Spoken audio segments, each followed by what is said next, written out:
प्रफुल्ल चंद्र राय का जन्म 2 अगस्त 1861 ईस्वी में जैसोर जिले के ररोली गांव में हुआ था। यह स्थान अब बांग्लादेश में है तथा खुल्ला जिले के नाम से जाना जाता है। उनके पिता हरीश चंद्र राय इस गांव के प्रतिष्ठित जमींदार थे। वे प्रगतिशील तथा खुले दिमाग के व्यक्ति थे। आचार्य राय की मां भुवन मोहिनी देवी भी एक प्रखर चेतना संपन्न महिला थी। जाहिर है प्रफुल्ल पर इनका प्रभाव पड़ा था। आचार्य राय के पिता का अपना पुस्तकालय था। उनका झुकाव अंग्रेजी शिक्षा की ओर था, इसलिए उन्होंने अपने गांव में एक मॉडल स्कूल की स्थापना की थी जिसमें प्रफुल्ल ने प्राथमिक शिक्षा पाई। बाद में उन्होंने अल्बर्ट स्कूल में दाखिला लिया। सन 1871 में प्रफुल्ल ने अपने बड़े भाई नलिकांत के साथ डेविड हेयर के स्कूल में प्रवेश लिया। डेविड हेयर खुद शिक्षक नहीं थे, परंतु उन्होंने बंगाल में पश्चिमी शिक्षा के प्रसार में महत्वपूर्ण भूमिका निभाई। राय ने अपनी आत्मकथा में जिक्र किया है कि किस तरह हेयर स्कूल में उनके सहपाठी उनकी खिल्ली उड़ाया करते थे। छात्र उन्हें बंगाल उपनाम से चिढ़ाते थे। राय उस स्कूल में ज़्यादा दिन नहीं पढ़ सके। बीमारी के कारण उन्हें न सिर्फ स्कूल छोड़ना पड़ा बल्कि नियमित पढ़ाई भी छोड़ देनी पड़ी। लेकिन उस दौरान उन्होंने अंग्रेजी क्लासिक और बांग्ला की ऐतिहासिक और साहित्यिक रचनाओं का अध्ययन किया। आचार्य राय की अध्ययन में बड़ी रुचि थी। वे 12 साल की उम्र में ही 4 बजे सुबह उठ जाते थे। पाठ्य पुस्तकों के अलावा वे इतिहास तथा जीवनियों में अधिक रुचि रखते थे। चैम्बर्स बायोग्राफी उन्होंने कई बार पढ़ी थी। वे sir W.M. Jones, John Leyden और उनकी भाषाई उपलब्धियों तथा फ्रैंकलिन के जीवन से काफ़ी प्रभावित थे। सन 1879 में उन्होंने 10वीं की परीक्षा उत्तीर्ण की। फिर आगे की पढ़ाई मेट्रोपोलियन कॉलेज में शुरू की। यह एक राष्ट्रीय शिक्षण संस्था थी तथा यहाँ फीस भी बहुत कम थी, परंतु वहाँ दाखिला उन्होंने सिर्फ आर्थिक कारणों से नहीं लिया था, बल्कि उस समय पूजनीय माने जाने वाले सुरेंद्र नाथ बनर्जी वहाँ अंग्रेजी गद्य के प्रोफेसर थे और प्रशांत कुमार लाहिड़ी वहाँ अंग्रेजी कविता पढ़ाते थे। उस समय रसायन विज्ञान 11वीं कक्षा का एक अनिवार्य विषय था। वहीं पर पैडलर महाशय की उत्कृष्ट प्रयोगात्मक क्षमता देखकर धीरे धीरे वे रसायन विज्ञान की ओर उन्मुख हुए। अब प्रफुल्ल चंद्र राय ने रसायन विज्ञान को अपना मुख्य विषय बनाने का निर्णय कर लिया था। पास में प्रेसिडेंसी कॉलेज में विज्ञान की पढ़ाई का अच्छा इंतजाम था, इसलिए वह बाहरी छात्र के रूप में वहां भी जाने लगे। प्रफुल्ल चंद्र के मन में गिलक्राइस्ट छात्रवृत्ति के इम्तिहान में बैठने की इच्छा जगी। यह इम्तिहान लंदन विश्वविद्यालय की मैट्रिक परीक्षा के बराबर माना जाता था। इस इम्तिहान में लैटिन या ग्रीक तथा जर्मन भाषाओं का ज्ञान होना जरूरी था। अपनी भाषा ज्ञान को आजमाने का प्रफुल्ल के लिए यह एक अच्छा अवसर था। इस इम्तिहान में सफल होने पर उन्हें छात्रवृत्ति मिल जाती और आगे के अध्ययन के लिए वह इंग्लैंड जा सकते थे। आखिर अपनी लगन एवं मेहनत से वह परीक्षा में कामयाब रहे। इस प्रकार वे इंग्लैंड के लिए रवाना हो गए।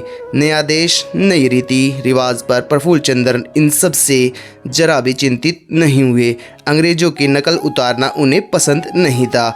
उन्होंने चोगा और चमकन बनवाई और इसी वेश में इंग्लैंड गए। उस समय वहाँ लंदन में जगदीश चंद्र बसु अध्ययन कर रहे थे। राय और बसु में परस्पर मित्रता हो गई। प्रफुल्ल चंद्र राय को एडिनबरा विश्वविद्यालय में अध्ययन करना था, जो विज्ञान की पढ़ाई के लिए मशहूर था। वर्ष 1885 में उन्होंने PhD का शोध कार्य पूरा किया। 1887 में ताम्र और मैग्नीशियम समूह के कॉन्जुगेटेड सल्फेटों के बारे में किए गए उनके कार्य को मान्यता देते हुए एडिनबरा विश्वविद्यालय ने उन्हें DSc की उपाधि प्रदान की। उनके उत्कृष्ट कार्यों के लिए उन्हें 1 साल की अध्येतावृत्ति मिली तथा एडिनबरा विश्वविद्यालय की रसायन सोसाइटी ने उनको अपना उपाध्यक्ष चुना। उसके उपरांत वे 6 साल बाद भारत वापस आए। उनका उद्देश्य रसायन विज्ञान में अपना शोध कार्य जारी रखना था। अगस्त 1888 से जून 1889 के बीच लगभग 1 साल तक डॉक्टर राय को नौकरी नहीं मिली थी। यह समय उन्होंने कलकत्ता में जगदीश चंद्र के घर पर व्यतीत किया। इस दौरान खाली रहने पर उन्होंने रसायन विज्ञान तथा वनस्पति विज्ञान की पुस्तकों का अध्ययन किया और रॉक्सबोर की फ्लोरा इंडिका और हॉकर की जेनेरा प्लांटरियम की सहायता से कई पेड़ पौधों की प्रजातियों को पहचाना एवं संग्रहित किया। प्रफुल्ल चंद्र राय को जुलाई 1889 में प्रेसिडेंसी कॉलेज में 250 रुपये मासिक वेतन पर रसायन विज्ञान के सहायक प्रोफेसर के पद पर नियुक्त किया गया। यहीं से उनके जीवन का एक नया अध्याय शुरू हुआ। सन 1911 में वे प्रोफेसर बने। उसी वर्ष ब्रिटिश सरकार ने उन्हें नाइट की उपाधि से सम्मानित किया। सन 1916 में वे प्रेसिडेंसी कॉलेज से रसायन विज्ञान के विभागाध्यक्ष के पद से सेवानिवृत्त हुए। फिर 1916 से 1936 तक उसी जगह पर एमरिट्स प्रोफेसर के तौर पर कार्यरत रहे। सन 1933 में काशी हिंदू विश्वविद्यालय के संस्थापक पंडित मदन मोहन मालवीय ने आचार्य प्रफुल्ल चंद्र राय को DC की मानद उपाधि से विभूषित किया। वे देश विदेश के अनेक विज्ञान संगठनों के सदस्य भी रहे। उस समय भारत का कच्चा माल सस्ती दरों पर इंग्लैंड में जाता था। वहां से तैयार वस्तुएं हमारे देश में आती थी और ऊंचे दामों पर बेची जाती थी। इस समस्या के निराकरण के उद्देश्य से आचार्य राय ने स्वदेशी उद्योग की नींव डाली। उन्होंने 1892 में अपने घर में ही एक छोटा सा कारखाना निर्मित किया। उनका मानना था कि इससे बेरोजगार युवकों को मदद मिलेगी। इसके लिए उन्हें कठिन परिश्रम करना पड़ा। वे हर दिन कॉलेज से शाम तक लौटते, फिर कारखाने के काम में लग जाते, यह सुनिश्चित करते कि पहले के ऑर्डर पूरे हुए कि नहीं। डॉक्टर राय को इस कार्य में थकान के बावजूद आनंद आता था।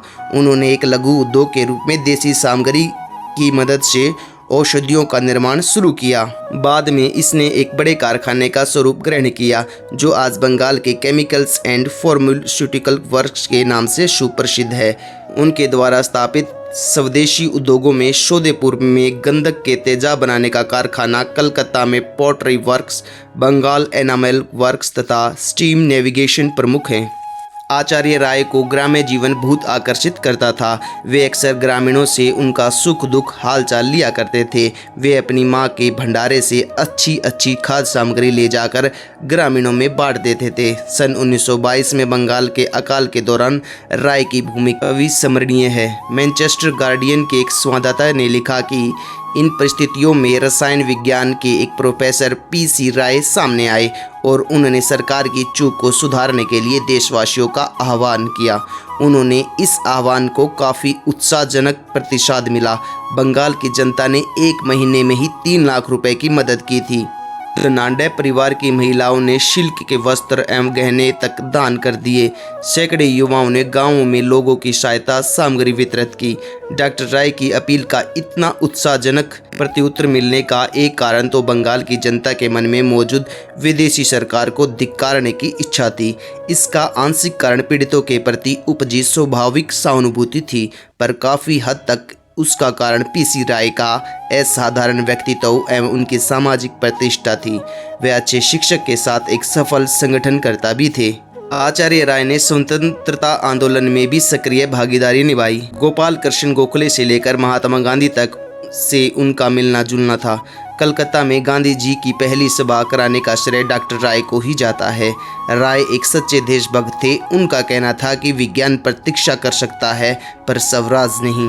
वह स्वतंत्रता आंदोलन में एक सक्रिय भागीदार थे। उन्होंने असहयोग आंदोलन के दौरान भारतीय राष्ट्रीय कांग्रेस के रचनात्मक कार्यों में मुक्त हस्त आर्थिक सहायता भी दी।